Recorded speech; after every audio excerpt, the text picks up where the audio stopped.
Hello, हाय, छोड़िए, नमस्कार बोलिए।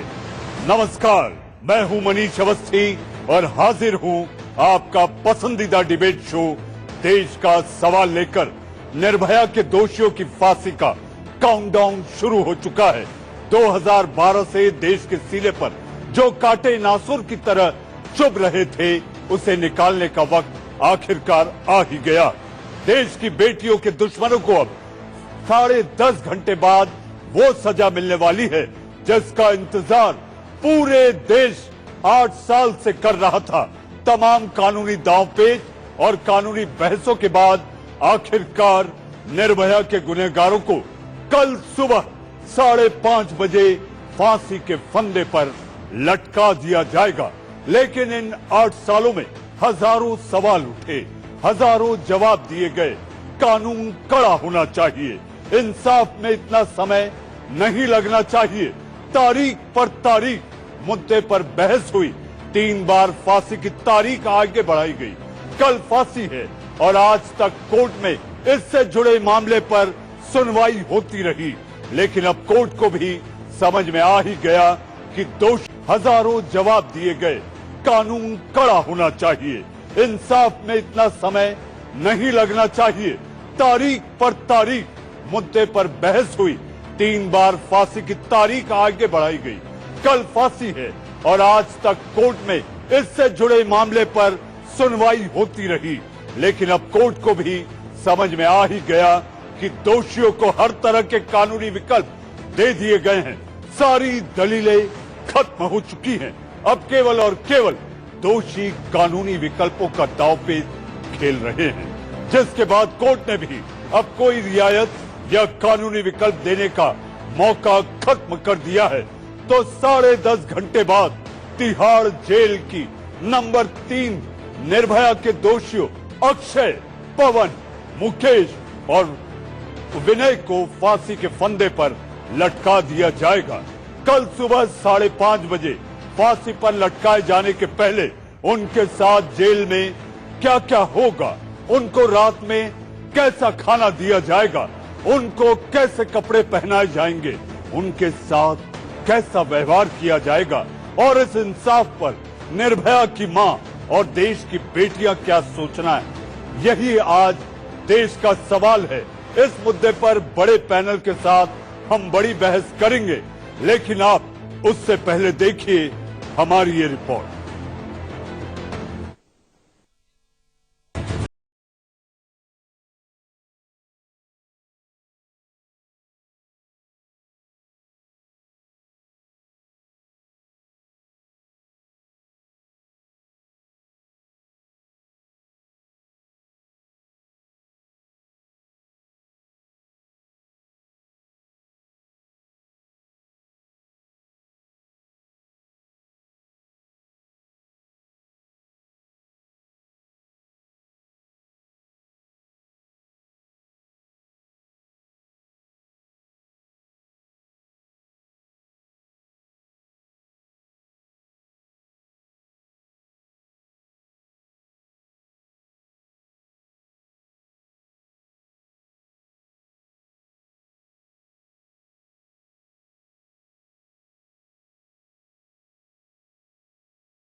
तो क्यूरेटिव पिटीशन जुवेनिलिटी को लेकर पड़ी थी, उसमें सुप्रीम कोर्ट ने डिसमिस की है और ये नहीं जवाब मिल रहा है। अभी तक इस बात का जवाब नहीं मिल पा रहा है किसी को भी। पूरी दुनिया देख रही इस बात को कि आप रस्सी खरीदने में तो बहुत तेज हैं फांसी की, और मास्क खरीदने के लिए नहीं आपके पास है। तो प्रकृति कह रही है आप रस्सी खरीदेंगे फांसी लगाने के लिए तो मास्क बढ़ाने पड़ेंगे, बहुत मास्क बढ़ाने पड़ेंगे, और एक दिन ऐसा आ जाएगा कि मास्क से भी इलाज नहीं होगा।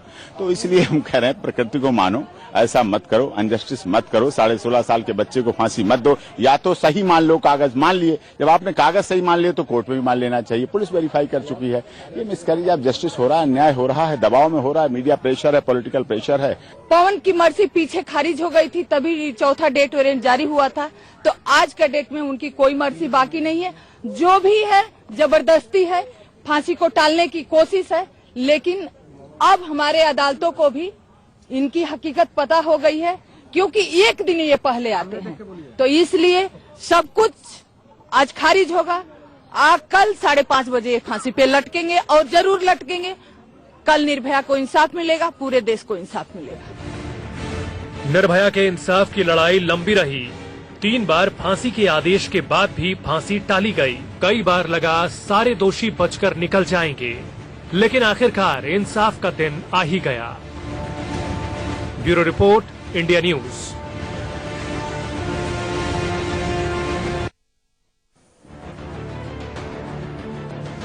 आशा देवी, जी हां, अपनी बेटी के साथ हुए दुष्कर्म, निर्मम और निशंस हत्या की गुहार, न्याय की गुहार के लिए दर दर भटकती रही।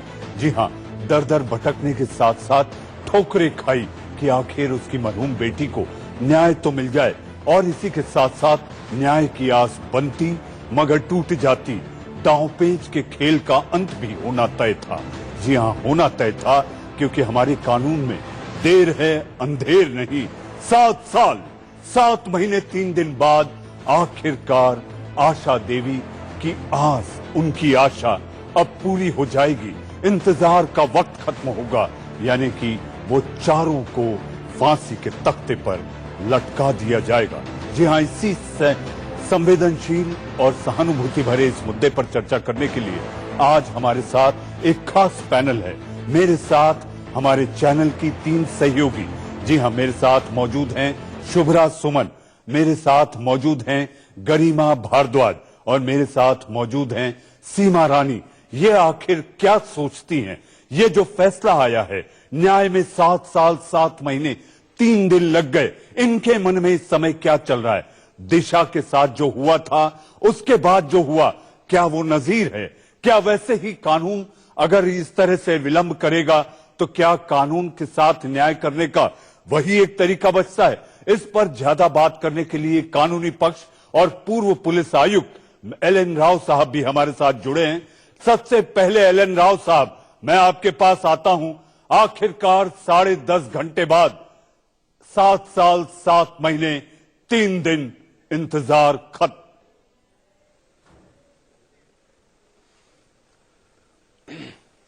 देखिए मनीष जी, बहुत अच्छा आपने बताया कि देर आए दुरुस्त आए, और हमारे देश की जो कानून व्यवस्था है उसका एक अच्छा उदाहरण भी है।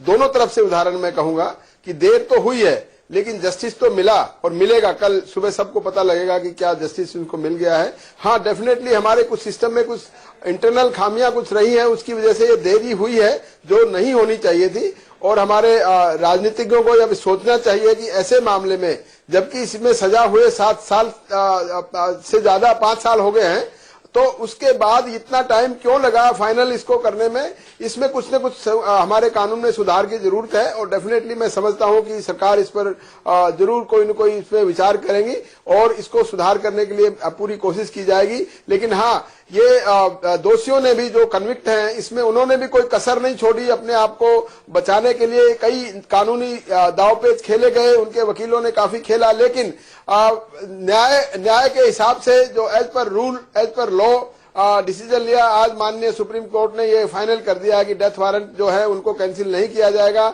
और जो निश्चित समय पर कल 5:30 बजे फांसी का समय है वो तय है। और ये मैं समझता हूं इस केस के बाद, फांसी होने के बाद डेफिनेटली कहीं न कहीं उन दरिंदों को के दिल में ये डर जरूर बैठेगा कि कहीं न कहीं देर जरूर हो जाएगी लेकिन तुम्हें छोड़ा नहीं जाएगा।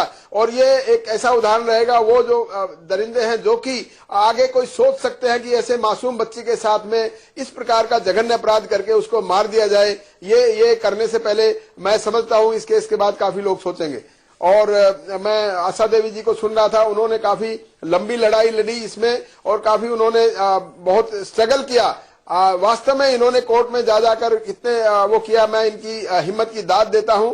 और ऐसी माँ जिसने अपनी बेटी के दरिंदों को आखिरी फांसी तक पहुंचाने के लिए कितनी मेहनत की, ये वास्तव में काबिले तारीफ है। और मैं खास तौर से मनीष जी, दिल्ली पुलिस की उस टीम को, पूरी टीम को भी मैं दाद देता हूं जो कि उन्होंने लिमिटेड टाइम में, बड़े शॉर्ट टाइम में इन्वेस्टिगेशन को पूरा करने के बाद ट्रायल को भी इतनी जल्दी उसको 1.5 साल के अंदर अंदर इसको खत्म करा दिया।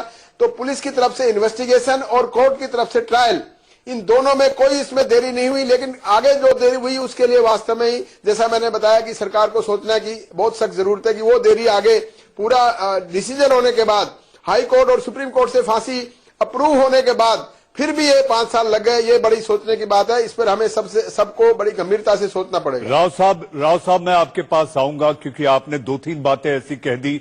पुलिस और ट्रायल कोर्ट ने तो ठीक काम किया, ट्रायल कोर्ट के पास कितनी ताकत और आगे वो मसला कैसे फाइलों में उलझता रहा, क्या जुडिशियल रिफॉर्म्स की जरूरत है, और अगर है तो 15वां लॉ कमीशन जो उसकी रिपोर्ट है उसमें आखिर क्यों खिलाफत की गई कि डेथ पेनाल्टी को लेकर डेथ पेनाल्टी नहीं होनी चाहिए। इस पर भी मैं आपसे बात करूंगा। मेरे साथ मेरी सहयोगी शुभ्रा भी मौजूद हैं। शुभ्रा, आखिरकार जब हम अभी आशा देवी को सुन रहे थे, एक लंबा इंतजार, जी हां, 3 बार की तैयारी, अधूरी तैयारी 4थी बार अब कल पूरी होने जा रही है। 22 जनवरी, 1 फरवरी और 3 मार्च, लेकिन 20 मार्च मुकर्रर तारीख पूरी होने जा रही है। आशा देवी का आपने चेहरा देखा, चेहरे पर खुशी थी। कई बार वो अदालत गई, उनकी आंखों में आंसू छलक जाते थे। आखिर हमारी कानून प्रक्रिया और कल जो होने जा रहा है, इसको लेकर आप एक महिला होने के नाते क्या देखती हैं? मनीष जी, 3 तारीखों का आपने जिक्र किया, मैं कहूंगी इसे और पहले से देखना चाहिए। 16 दिसंबर 2012 से इसे हमें देखना चाहिए। एक पत्रकार होने के नाते, एक महिला होने के नाते, न्यूज रूम में जब भी हम मौजूद होते हैं, जब भी हम इस खबर पर लाइव कर रहे होते हैं, रिपोर्टर से बात कर रहे होते हैं या एक्सपर्ट्स की राय ले रहे होते हैं, मुझे लगता है कि सबकी कहीं ना कहीं एक संवेदना इससे जुड़ गई है। आपने बहुत अच्छे शब्द का इस्तेमाल किया कि ये एक संवेदनशील मामला है। वाकई ये संवेदनशील मामला है, इससे पूरे देश की संवेदनाएं जुड़ी हुई हैं, हम जैसी महिलाओं की संवेदनाएं जुड़ी हुई हैं। और जब भी उस रात का जिक्र आता है, जब भी 16 दिसंबर 2012 का जिक्र आता है, तो हमें लगता है कि किस तरीके से राजधानी की सड़कों पर एक लड़की को तड़पा कर मार दिया गया बलात्कार के बाद, और उसके बाद जो जनजागरण देखा गया था इस पूरे देश में, वो भी हमें नहीं भूलना चाहिए। जस्टिस वर्मा कमेटी बनी, उसके बाद हमने देखा कि कैसे लोग सड़कों पर उतर आए, कैसे लोगों ने मांग की कि एक कड़ा कानून बने, फांसी को लेकर जो पहले से लूप होल्स हैं उसे दूर किया जाए और इस तरह के गुनहगारों को, इस तरह के दोषियों को जल्द से जल्द सजा मिले। कई बार हमने देखा कि धरना प्रदर्शन भी हुए इस बात को लेकर कि फास्ट ट्रैक कोर्ट का जो रास्ता है उसे अपनाया जाए। लेकिन आज भी इस देश में सच्चाई ये है मनीष जी कि बलात्कार के 25% दोषियों से भी कम ऐसे दोषी हैं जिनको सजा मिल पाती है, यानी कि कन्विक्शन रेट आप देखिए कितना कम है। आज हम यहां पर बैठकर ये बात कर सकते हैं कि इस एक मामले में अगर कल फांसी होने जा रही है, इससे एक अच्छा संदेश जाएगा। लेकिन इस पूरे मामले को 2 तरीके से समझना बहुत जरूरी है। पहला तरीका, जो संदेश इस फांसी की वजह से जाएगा, जिसका इंतजार हम सबको था, 3 तारीखों का जिक्र आपने किया, अब कल की तारीख मुकर्रर है, सुबह 5:30 बजे का इंतजार हम सभी को है, बस कुछ घंटों का इंतजार बाकी है, उसके बाद उन गुनहगारों को फांसी होगी। इसीलिए मैं कह रही हूं कि ये जो केस है, इससे एक संदेश पूरे देश भर में जाएगा कि अगर बलात्कार सिद्ध होता है, अगर गुनहगार है, उसका गुनाह साबित होता है, तो वो इस देश के कानून से बच नहीं सकता, वो इस देश के संविधान से बच नहीं सकता, वो अपने मकाम तक, वो अपने हश्र तक पहुंचेगा ही पहुंचेगा। ये संदेश जाएगा पूरे देश में कल की इस फांसी से, कल 5:30 बजे। लेकिन एक और परिप्रेक्ष्य है जिससे हमें समझना चाहिए इसे मनीष जी, और वो है एक बड़ा परिप्रेक्ष्य, एक लार्जर पर्सपेक्टिव में अगर हम बात करें तो भी देखना बहुत जरूरी है कि आज भी ऐसी कई महिलाएं हैं जो रिपोर्ट तक दर्ज नहीं करवा पाती हैं थाने में, उनकी आवाज तक नहीं पहुंच पाती है, और उसकी वजह से कन्विक्शन तो दूर की बात है, वो उनकी आवाज कहीं दबी रह जाती है। हमें यह भी नहीं भूलना चाहिए, हमें इस बात को सुनिश्चित करना चाहिए कि जो कानून हमारे देश में है, कानून बहुत बने हुए हैं। निर्भया केस के बाद ही कानून को और कड़ा किया गया। आप इसकी अच्छी और बेहतर जानकारी दर्शकों को दे सकते हैं मनीष जी, लेकिन उस कानून का इस्तेमाल क्या हो पा रहा है? क्या वो उन महिलाओं तक पहुंच पा रहा है जिन्हें वाकई इसकी जरूरत है? हमें इस दो संदर्भों में इस पूरे मामले को देखने की जरूरत है। शुभ्रा, आप सही कह रही हैं। जहां तक अगर आप एफआईआर रजिस्टर कराने जाते हैं तो पुलिस स्टेशन की देहरी से ही आप खौफ में लौट आते हैं। तो आपने ये जो सबसे अहम सवाल उठाया कि अगर कोई पीड़िता जब पुलिस स्टेशन की देहरी पहुंचती है तो पहली न्याय की सीढ़ी जहां पर उसको न्याय मिलने की शुरुआत हो सकती है वो पुलिस स्टेशन होता है। हमारे साथ वरिष्ठ वकील प्रज्ञा भूषण भी जुड़ चुकी हैं। प्रज्ञा जी, मैं आपके पास आऊंगा। मेरे साथ मेरी दो सहयोगी और हैं, सीमा रानी। सीमा, आज देश भर में महिलाओं के बीच में खुशी का माहौल है कि वो जो दुष्कर्मी थे, वो जो दरिंदे थे, कल फांसी के तख्ते पर लटका दिए जाएंगे। बिल्कुल सर, ये बात बिल्कुल सच है कि और इस बात की हम सबको खुशी है कि एटलीस्ट अब वो एट द एंड कि अब हमें वो मिलेगा जो हमें चाहिए था। हम सबको इंतजार था कि कब इन दोषियों को फांसी की सजा होगी। और जैसा कि शुभ्रा मैम ने बताया कि बहुत सारी आवाजें आज भी दब जाती हैं। इस बात में कोई भी झूठ नहीं है, क्योंकि आज तक कुछ महिलाएं पहले डर जाती हैं कि हम ये रिपोर्ट करने जाएं कि ना जाएं। कुछ महिलाएं समाज के डर से नहीं जा पाती हैं इस सबको कहने के लिए। आज भी हमारे देश में कहीं ना कहीं पुरुष प्रधान देश अभी भी कहलाएगी ये देश, क्योंकि हम ये कह सकते हैं कि मतलब महिलाओं को सिखाया जाए कि हम कैसे कपड़े पहनाएं, महिलाओं को कैसे चलना चाहिए, महिलाओं को हम कभी भी पुरुष को ये क्यों नहीं सिखाते कि उनकी मानसिकता को बदलनी चाहिए। हम उन्हें क्यों मतलब हमेशा हम पुरुष को ही सही और महिलाओं को गलत कब तक ठहराते रहेंगे। जिस केस के हमें जजमेंट का इंतजार था, फाइनली अब वो कल आ रहा है। कल 5:30 बजे हमें इस दोषियों को उनका फांसी देखने का मौका मिलेगा। चलना चाहिए महिलाओं को। हम कभी भी पुरुष को ये क्यों नहीं सिखाते कि उनकी मानसिकता को बदलनी चाहिए। हम उन्हें क्यों मतलब हमेशा हम पुरुष को ही सही और महिलाओं को गलत कब तक ठहराते रहेंगे। जिस केस के हमें जजमेंट का इंतजार था, फाइनली अब वो कल आ रहा है। कल 5:30 बजे हमें इस दोषियों को उनका फांसी देखने का मौका मिलेगा। सीमा, आपने कहते कहते बहुत अहम बातें कह दी और आपने इसे पुरुष प्रधान देश में इस तरह की मानसिकता पर भी सवाल उठाया। हमारे साथ गरिमा भी हैं। गरिमा तार-तार हो गई थी जब निर्भया के साथ दुष्कर्म हुआ, नृशंस उसकी हत्या कर दी गई। गरिमा, कल का दिन इंसाफ का दिन? सर बिल्कुल, कल का दिन इंसाफ का दिन है। हम इतने टाइम से वेट कर रहे थे इस फैसले का, वो फाइनली कल होने वाला है। हम देखते हैं, हम सुनते हैं, हमारे अंदर से हम रूह कांप जाती है जब हम ये सारे मसले सुनते हैं। अब फाइनली वो दिन आ गया है जब शायद यहाँ पे आशा रानी के साथ हम सब लोगों को थोड़ी राहत की सांस मिलेगी। हमको लगेगा कि अब फाइनली जजमेंट हो रहा है। गरिमा, जहां तक अगर बात की जाए इंसाफ दिवस, न्याय दिवस, मुझे ऐसा लगता है एक ही दिवस क्यों, सक्षमा, निर्भया, स्वामीधारिता, मुझे ऐसा लगता है कि ये महिलाओं के लिए स्वाभिमानिता का ये प्रश्न है। महिलाएं खुद सक्षम हैं। हम इस देश में बात करते हैं सबलीकरण की, सशक्तिकरण की। आज भी अगर महिलाओं को अगर ये सारी चीजों के लिए एक दिवस में सिमट कर रह जाएं, तो मुझे ऐसा लगता है कि ये नाकाफी है। सही कह रहे हैं सर आप बिल्कुल, क्योंकि हम जब तक इस चीजों में उलझे रहेंगे कि हमको इस दिवस की जरूरत है एक दिन मनाने के लिए या किसी की इज्जत करने के लिए, तो हम उन्हीं चीजों में अटके रह जाएंगे जब तक हम उससे आगे नहीं बढ़ते। साल में 365 दिन हम एक दूसरे की इज्जत नहीं करते, तब तक वो चीज बराबर कभी नहीं हो सकती। हम कितने दिन मना ले वो कभी खत्म नहीं होगा। गरिमा, हम आपके पास आएंगे। हमारे साथ वरिष्ठ वकील प्रज्ञा भूषण जी भी जुड़ चुकी हैं। प्रज्ञा जी, आपका बहुत बहुत स्वागत है। आपको लगता है कि ट्रायल कोर्ट को अगर वाकई स्पीडी जस्टिस की बात की जाए कि त्वरित न्याय, अगर त्वरित में भी कहा जाए तो कम से कम 4-5 महीनों में तो इस तरह के मामलों में न्याय मिल जाए, आपको लगता है ट्रायल कोर्ट के कामकाज को देखते हुए ट्रायल कोर्ट को मजबूत करने की जरूरत दिखाई देती है आपको? बिल्कुल मनीष जी, बहुत सारी चीजों को बदलने और उस पर ध्यान देने, गौर करने की जरूरत है इस वक्त। जैसे कि इस तरह के मामलों के लिए फास्ट ट्रैक कोर्ट्स तो गठित की गई, लेकिन उन फास्ट ट्रैक कोर्ट्स में जजेस ही नहीं हैं। और फास्ट ट्रैक कोर्ट्स छोड़िए, नॉर्मल अदालतों में भी अगर हम डिस्ट्रिक्ट लेवल कोर्ट्स में जाते हैं तो जजेस ही नहीं मिलते हैं, स्टाफ की कमी है, कोर्ट्स ओवरबर्डन्ड हैं। और उसके अलावा भी अगर हम देखेंगे इस पर्टिकुलर केस में भी अगर हम देखें निर्भया के केस में, तो ट्रायल कोर्ट में ये केस 11 महीने में हो गया था, लेकिन अल्टीमेटली जो रेपिस्ट हैं उनको फांसी होते होते 7 साल 3 महीने 3 दिन का वक्त लगा, जो कि एक बहुत लंबा समय है। विक्टिम की फैमिली को ऐसा फील होने लगता है जैसे वो खुद ही एक्यूज्ड है, उसी ने क्राइम किया हो, हर जगह उसको दौड़ना पड़ रहा होता है। और यहाँ पे जो क्रिमिनल्स हैं उनको हर जगह से कानून में सेफगार्ड मिल रहा होता है।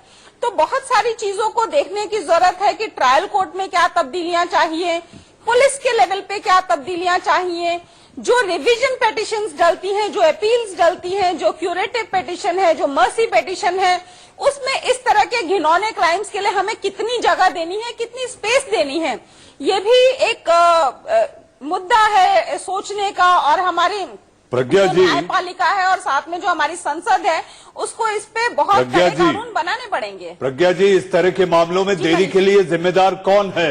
इसमें ये मामले इस तरह से जल्दी से निपटाए जाएं, इसका जिम्मा किस पर है? सुप्रीम कोर्ट पर या हाई कोर्ट पर, या हमारा जो जुडिशियल रिफॉर्म है उसको सोचना होगा? बिल्कुल मनीष जी, सबसे बड़ी जो जरूरत है हमारे जुडिशियल रिफॉर्म की हर लेवल पे। देखिए, इस तरह के जो हमारे क्रिमिनल के कानून है, जो आईपीसी है, सीआरपीसी है, 1860 के बने हुए कानून हैं। आप सोचिए कि ये कानून तब बनाए थे उन ब्रिटिशर्स ने जो कि खुद ही क्रिमिनल्स होते थे, खुद ही क्राइम करते थे भारतीयों के अगेंस्ट में, और उन्होंने इस तरह के कानून बनाए कि अगर वो कानूनी दांवपेच में फंसे भी तो निकलने का रास्ता हो, उसमें लूप होल्स हो। आज तक वही पुराने कानून चले आ रहे हैं। बदलते हुए सामाजिक परिप्रेक्ष्य में कभी कानून उस तेजी से नहीं बदले जिस तेजी से समाज बदला। तो कानूनों को बदलने की जरूरत है, हमारे सिस्टम को बदलने की जरूरत है, और साथ में हमारा जो इंफ्रास्ट्रक्चर जिसे हम कहेंगे कि जजेस होने चाहिए, कोर्ट्स में प्रॉपर स्टाफ होना चाहिए। प्रज्ञा जी, मैं आपके पास आऊंगा।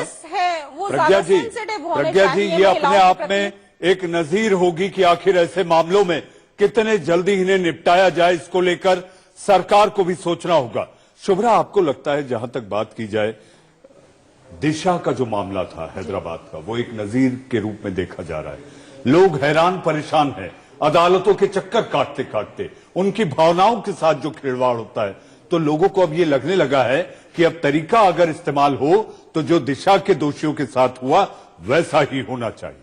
बिल्कुल, ये खामी है सिस्टम में। अगर खामी आ जाती है मनीष जी, तो आप समझिए कि और भी रास्ते तलाशने की कोशिश लोग करने लगते हैं, और एक तरीके की निराशा जब लोगों में छाने लगती है, उन्हें जब ये लगता है कि कानूनी तरीकों से उन्हें न्याय नहीं मिलेगा, तो उसके रिपरकशंस के तौर पर हम इस तरह के इंसिडेंट्स को, ऐसी घटनाओं को देखते हैं। लेकिन मुझे लगता है कि आज जब हम इस फांसी पर बात कर रहे हैं, आज जब हम कानूनी तरीकों पर बात कर रहे हैं, संविधान पर बात कर रहे हैं, तो इस बात पर जोर होना चाहिए कि जो तरीके हैं, जो रेमेडीज दिए गए हैं, अगर कोई पीड़ित है, अगर इस तरीके का जघन्य अपराध होता है, वो कहां पर जाए। एक जागरूकता फैलानी बहुत जरूरी है। जागरूकता हर लेवल पर होनी चाहिए। जो पीड़ित हैं, पीड़ित के घर वाले हैं, पुलिस वाले हैं, हर लेवल पर जागरूकता होनी चाहिए। लेकिन मनीष जी, बहुत ही महत्वपूर्ण तथ्य मेरे पास है जो मैं रखना चाहती हूँ इस डिबेट में, और उससे आगे की तस्वीर भी साफ होगी मुझे लगता है। 14 अगस्त 2004 ये वो तारीख है जब आखिरी बार इस देश में बलात्कार के दोषी को फांसी हुई थी। अब आप सोचिए, तब से लेकर आज तक 15-16 साल का वक्त गुजर गया है। हम हर रोज बात करते हैं महिला अधिकारों की, हम हर रोज बात करते हैं कि महिलाओं के लिए एक सुरक्षित समाज बनाना है, महिलाओं के लिए सुरक्षित देश बनाना है। लेकिन एनसीआरबी के आंकड़े आप उठा करके देख लीजिए, जिस तरह से जब और भी रिपोर्ट्स किए जाने लगते हैं मामले, उनकी तादाद किस तरीके से बढ़ जाती है, चाहे वो उत्तर प्रदेश हो, मध्य प्रदेश हो, राजस्थान हो, हरियाणा की जो स्थिति है बहुत खराब है। तो अगर हम एक एक राज्य को उठाकर देख ले, वहां से संबंधित एनसीआरबी के आंकड़े उठाकर देख ले, तो हमें समझ में आ जाएगा कि कानून को अभी किस तरीके से और भी बेहतर होना है। कानून जो बने हुए हैं उसे लोगों तक पहुंचना है, फांसी कम से कम जल्दी हो। जी, आप ठीक कह रही है शुभ्रा। मुझे ऐसा लगता है कि कल जो सुबह तक फांसी के तख्ते पर जब ये 4 चेहरे फांसी पर चढ़ा दिए जाएंगे, तो मुझे ऐसा लगता है कि हैवानों में खौफ होगा और बेटियां बेखौफ। अब वक्त है एक छोटे से ब्रेक का। ब्रेक के बाद आएंगे और देश का सवाल में इस संवेदनशील मुद्दे पर चर्चा लगातार जारी है। आप कहीं मत जाइएगा।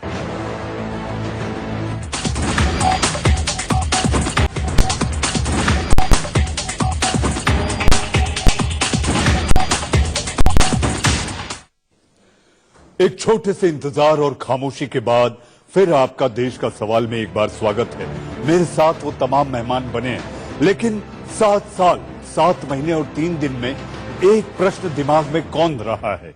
जी हाँ, नाबालिग अपराध करता है और बच जाने की पूरी कोशिश करता है। ऐसे में मेरा सवाल ये है, मेरा सवाल उन न्यायविदों से है जो इस वक्त मेरे साथ पैनल पर बैठे हैं। मेरे साथ एल.एन. राव साहब हैं, प्रज्ञा भूषण हैं और मेरे साथ मेरी सहयोगी शुभ्रा सुमन, गरिमा भारद्वाज और सीमा रानी। 7 महीने और 3 दिन में एक प्रश्न दिमाग में कौंध रहा है। जी हाँ, नाबालिग अपराध करता है और बच जाने की पूरी कोशिश करता है। ऐसे में मेरा सवाल ये है, मेरा सवाल उन न्यायविदों से है जो इस वक्त मेरे साथ पैनल पर बैठे हैं। मेरे साथ एल.एन. राव साहब हैं, प्रज्ञा भूषण हैं और मेरे साथ मेरी सहयोगी शुभ्रा सुमन, गरिमा भारद्वाज और सीमा रानी भी बने हुए हैं। राव साहब, आपको लगता है कि नाबालिग, जिसे अंग्रेजी में माइनर कहते हैं, उसकी उम्र घटा दी जानी चाहिए, 18 से 15 कर देनी चाहिए?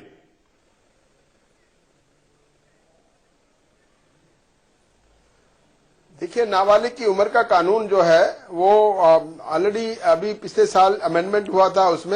उसमें बड़ा क्लियरली बताया गया था कि जो नाबालिग को ऐसे जघन्य अपराध करने की कैपेसिटी रखता है तो उसकी उम्र में फेरबदल हो सकता है। ये कोर्ट की डिस्क्रिप्शन पे छोड़ दिया है, लेकिन नाबालिग की उम्र अभी भी 18 साल ही रखी गई है। लेकिन खास तौर से कई केसेस के लिए, जैसे रेप, मर्डर और ऐसे केसेस के लिए उसको देखा जाता है उसकी उम्र को, और वो अगर इस कैपेसिटी में करने के, और खास तौर से उस कानून का ये मतलब है कि उसका माइंड सेट क्या है। वो देखिए, 2 कैटेगरी है। नाबालिग का माइंड वास्तव में नाबालिग है या क्राइम करने वाला माइंड है, उसको देखने की बात है। वो अगर कोर्ट किसी निष्कर्ष में पहुंचती है कि ये आदमी भले ही ये 18 साल से नीचे है, लेकिन इसके दिमाग में वो चीज है जो कि 18 साल से ऊपर के आदमी के बारे में आती है, तो उसके ऊपर कानून में थोड़ा सा फ्लेक्सिबिलिटी है। और वो अभी डेफिनेटली ये आपने सही कहा कि नाबालिग की उम्र को हमारे देश की डेमोग्राफी और जलवायु को देखते हुए मैं समझता हूं कि 18 साल से नीचे कर देनी चाहिए। 15 साल बिल्कुल ठीक नहीं रहेगी, इसको 16 या 17 साल में कर देनी चाहिए, ताकि नाबालिग की उम्र के ऊपर लिहाज से, क्योंकि 16-17 साल का जो बच्चा है वो आजकल के हालात में और क्लाइमेटिक कंडीशन में वो बॉडीली इतना डेवलप हो जाता है तो वो देखने में नाबालिग नहीं लगता है। तो हमें उसको नाबालिग की उम्र को 18 साल जो समझते हैं कि अडल्ट की एज है, जो खास तौर से मुलजिमों के लिए निश्चित की जाती है, उसको डेफिनेटली 16 कर देने में कोई हर्ज नहीं है। और उसके बाद देखा जाएगा कि अगर ट्रायल के दौरान ये लगता है कि ये आदमी इनोसेंट है या कुछ, तो उसमें उसको कोर्ट, हमारा कानून भी आपने जैसा बताया कि ऐसा फ्लेक्सिबल कानून है कि एक बेगुनाह को सजा नहीं होनी चाहिए, भले 99 गुनाहगार हमारे बच जाएं। इस सिद्धांत पर हमारा कानून काम करता है। तो अगर नाबालिग की उम्र को कम कर दिया जाए, उस सिद्धांत के ऊपर अगर है, तो नाबालिग अगर है, उससे लगता है कि ये सस्पेक्ट नहीं है इसमें, तो उसको छोड़ा भी जा सकता है। लेकिन ये डेफिनेटली कानून में नाबालिग की उम्र को कम करने से ऐसे जघन्य अपराध करने वाले, रेप और मर्डर और दूसरे जो सीरियस प्रकार के केसेस हैं, उसको करने में, उसमें उसको रोकथाम करने में इसमें डेफिनेटली मदद मिलेगी। राव साहब, शुभ्रा, राव साहब की अगर माने, आप वरिष्ठ वकील हैं सुप्रीम कोर्ट में, उनका ये मानना है कि ऐसे जब जघन्य अपराध होते हैं, ऐसे हैवानों को, ऐसे दुष्कर्मियों को, ऐसे दरिंदों को, इनका आकलन होगा और आकलन के आधार पर सजा की बात होगी। लेकिन आपको क्या लगता है कि इस तरह से जब नाबालिग की आड़ लेकर अपराध आदमी कर बचने की कोशिश करता है, तो ये अपने आप में ज्यादा बड़ा अपराध है? प्रज्ञा जी से सवाल है। नहीं, आप ठीक है। मनीष जी, दरअसल प्रज्ञा जी इस पर ज्यादा बेहतर बता पाएंगी मुझे लगता है, लेकिन चूंकि आपने मुझसे पूछा है, इस पूरे मामले को हमें इस तरीके से देखने की जरूरत है। बहुत सारे लूप होल्स हैं जो इस ओर इशारा करते हैं कि बहुत सारी तब्दीलियां होनी अभी बाकी है। जो आपने नाबालिग की उम्र की बात की, निर्भया का मामला तो है ही, और भी न जाने ऐसे कितने केसेस हैं, बलात्कार के ऐसे कितने मामले हैं जहां पर इस कानून की वजह से पीड़ितों को ठीक तरीके से इंसाफ नहीं मिल पाता है। इसीलिए हमें इसमें तब्दीली की जरूरत है। हालांकि कुछ तब्दीली की गई है, लेकिन ये सुनिश्चित करना होगा कि अगर एक युवक इस तरह का अपराध कर सकता है तो उसे सजा देने में आखिर कोताही क्यों की जाए। और भी बहुत सारे लूप होल्स हैं मनीष जी। संदेश एक बहुत अच्छा जाएगा कल सुबह जब फांसी होगी इन तमाम दोषियों को 5:30 बजे।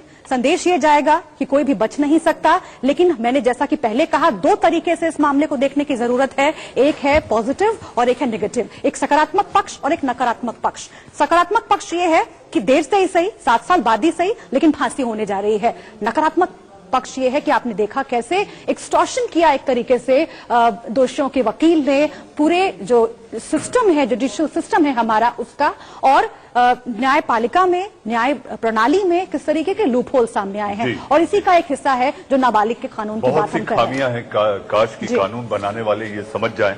मेरे साथ मेरी 2 युवा सहयोगी हैं, सीमा रानी और गरिमा भारद्वाज।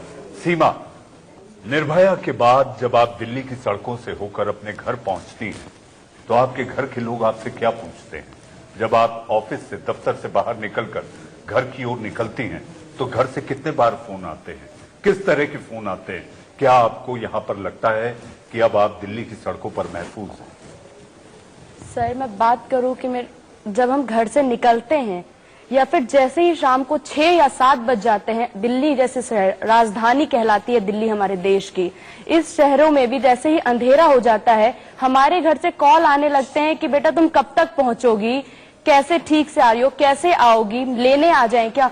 हमारे पेरेंट्स इतना भी भरोसा नहीं कर सकते हमारे सिस्टम पे कि हाँ 8 ही तो बज रहे हैं, मेरी बेटी सेफली घर पहुंच जाएगी। हमारे घर से 8 बजे जैसे ही अंधेरा हो वैसे ही कॉल आने शुरू हो जाते। तो मैं ये कह सकती हूँ कि निर्भया का केस हो, उससे पहले का केस हो, कोई भी अभी तक हम सेफ फील हम नहीं करते हैं राजधानी सर।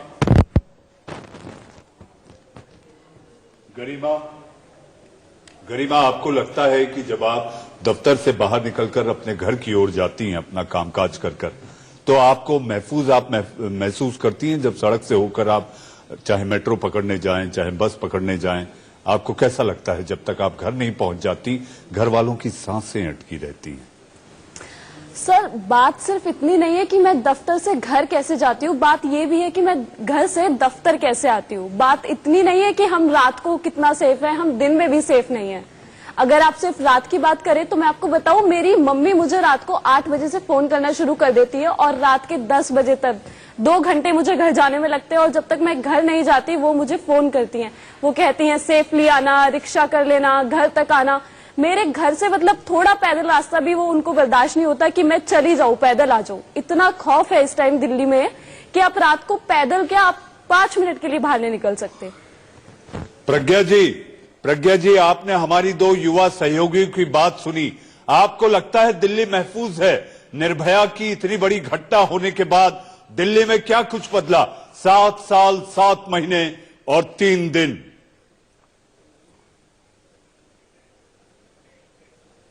बिल्कुल मनीष जी, जो इन लोगों की बातें सुन के भी दिख रहा है और जो हम लोग दिन रात फेस करते हैं दिल्ली में कि सुप्रीम कोर्ट जैसे देश की सबसे बड़ी न्यायपालिका में काम करने के बावजूद अगर हमारे घर वाले अनसेफ हो जाते हैं, अगर थोड़ी सी लेट हो जाए, तो मैं समझ सकती हूँ स्कूल कॉलेज जाने वाली बच्चियां या जो जॉब कर रही हैं बच्चियां, वो जब अकेले सड़क पे निकलती होंगी तो उनके माँ बाप कितने ज्यादा असुरक्षित हो जाते होंगे ये सोचकर कि उनकी बेटी सेफली घर पहुंच जाए। और मेरी भी बिटिया है, अगर मेरी बिटिया को घर आना होता है तो कॉन्टिन्यूअसली मैं फोन पे लगातार बात करती रहती हूँ जब तक कि वो घर की सीढ़ियों पे ना चढ़ जाए। तो ये असुरक्षा की भावना प्रज्ञा जी, एक सवाल, आम आदमी से प्रज्ञा जी, एक सवाल जो मैंने मेरी सहयोगी शुभ्रा और एलन राव साहब से पूछा था वो ये, क्या आपको लगता है कि नाबालिग की जो उम्र है वो 18 से कम कर देनी चाहिए? क्योंकि नाबालिग की आड़ लेकर अपराध मुक्त होने की कोशिश जो की जाती है वो अपने आप में एक बड़ा जघन्य अपराध है। बिल्कुल, और ये एक बहुत खतरनाक ट्रेंड है कि हम बायोलॉजिकल एज या फिर उसकी वो एज देखते हैं जो उसके बर्थ सर्टिफिकेट्स पे होती है और उसके बेसिस पे डिसाइड करते हैं कि इसको एक अपराधी के तौर पे सजा मिलनी चाहिए या एक बच्चे के तौर पर छोड़ देना चाहिए। कायदे से हमें उसकी मेंटल एज देखनी चाहिए कि वो दिमाग से किस उम्र का पहुंच गया है। अगर वो अपने दिमाग से इतने बड़े जघन्य अपराध करने का साहस रख सकता है, अगर वो इस लेवल पे क्राइम कर सकता है, तो वो हमारे समाज के लिए खतरा है। आखिरकार कानून बने क्यों हैं? ताकि समाज को सुरक्षित रखा जा सके। और कोई भी व्यक्ति अगर समाज के लिए खतरा है तो हम उसको बच्चा समझ के छोड़ नहीं सकते हैं। कोई जानवर हो, कोई व्यक्ति हो, कोई इंसान हो, कोई भी हो, अगर वो समाज के लिए खतरा होता है तो उसको लॉकडाउन में लाया जाता है, उसको जेल में लाया जाता है, या उसे मार दिया जाता है, या उसे मौत की सजा मिलती है। जिस तरह का अपराध होगा उस तरह की सजा होगी। तो सिर्फ बायोलॉजिकल एज कम होने की वजह से जघन्य अपराध में उसको माफ कर दिया जाए या उसको थोड़ी सी सुधार गृह में रख के छोड़ दिया जाए, उसके पक्ष में मैं बिल्कुल भी नहीं हूं। अगर कोई जघन्य अपराध करने का साहस कर सकता है, उसको मेंटली सोच सकता है, उसको एग्जीक्यूट कर सकता है, तो उसको सजा भी उतनी ही मिलनी चाहिए, उसकी सजा में कमी नहीं होनी चाहिए, और ये हमारे लीगल सिस्टम को देखना पड़ेगा। जी प्रज्ञा जी, राव साहब, जहां तक बात की जाए, डेथ वारंट जारी हो जाता है, लेकिन फाइलें गृह मंत्रालय से अदालत, अदालत से गृह मंत्रालय, गृह मंत्रालय से राष्ट्रपति भवन, आखिर इस न्याय में देरी की वजह ये लाल फीताशाही आपको दिखाई देती है, हाँ या नहीं?